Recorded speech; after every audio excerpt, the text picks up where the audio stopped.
ஏழைகளை நேசித்த ஏழை பங்காளன் அவர்.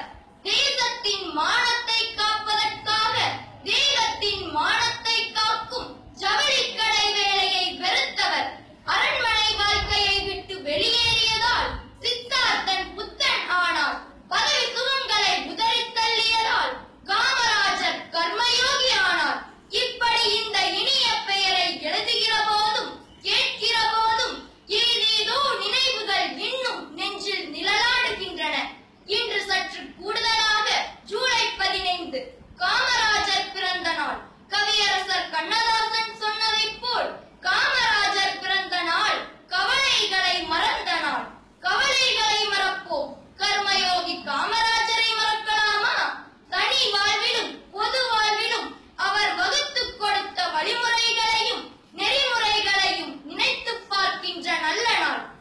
விருதுப்பட்டி தந்த விசித்திர மனிதர், விருதுநகர் என்று இன்று அழைக்கப்படுகின்ற அன்றைய விருதுப்பட்டியில் 1903ஆம் ஆண்டு ஜூலை 15 பிறந்தார். காமாட்சி என்பது அவரது பெற்றோர்கள் வைத்த பெயர். அந்த பெயர் காமராஜர் ஆனதே விசித்திரம்தான். வாழ்க்கையில் சில பேர் போராடுவார்கள், சில நேரங்களில் போராடுவார்கள்.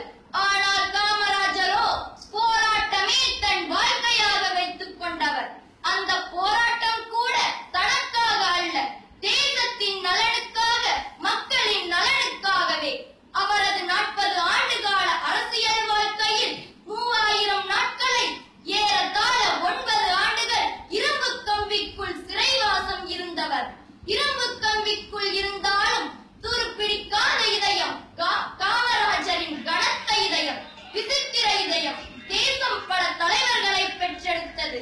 ஆனால் தேசத்தையே பெற்றெடுத்த தலைவர் காமராஜர். அதனால் அவர் பெருந்தலைவர். கிங் மேக்கராக விளங்கிய அவர் வெளி மாநிலங்களுக்கு சென்று விட்டு திரும்புவார். அவரை பார்க்க உயர் அதிகாரிகள் பலரும் காத்துக் கொண்டிருப்பார்கள். அப்போது அவர் தன் உதவியாளர்களை அழைத்து தெருவிலே போகிற சாதாரண வாழ்க்கை நடத்தும் ஏழைகளை அழைத்து வரச் செய்வார். அந்த அதிகாரிகளின் முன்னிலையிலேயே அவர்களின் நலன்களை விசாரிப்பார். உங்களுக்கெல்லாம் அரிசி பருப்பு ஒழுங்கா கிடைக்குதா? விலைவாசி எல்லாம் எப்படி இருக்கு என அடிப்படையான பிரச்சனைகளை பற்றி உன்னிப்பாக கேட்பார். மக்களாட்சியின் தத்துவத்தை மிக சரியான அர்த்தத்தில் புரிந்து கொண்டு ஆட்சி செய்தவர். 1964 மே 27 நேரு பெருமகனார் மறைந்த பிறகு தேசம் திகைத்து நின்றது. பிரதமர் நாற்காலிக்காக 2 கால் இருக்கிற பலர் போட்டி போட்டார்கள்.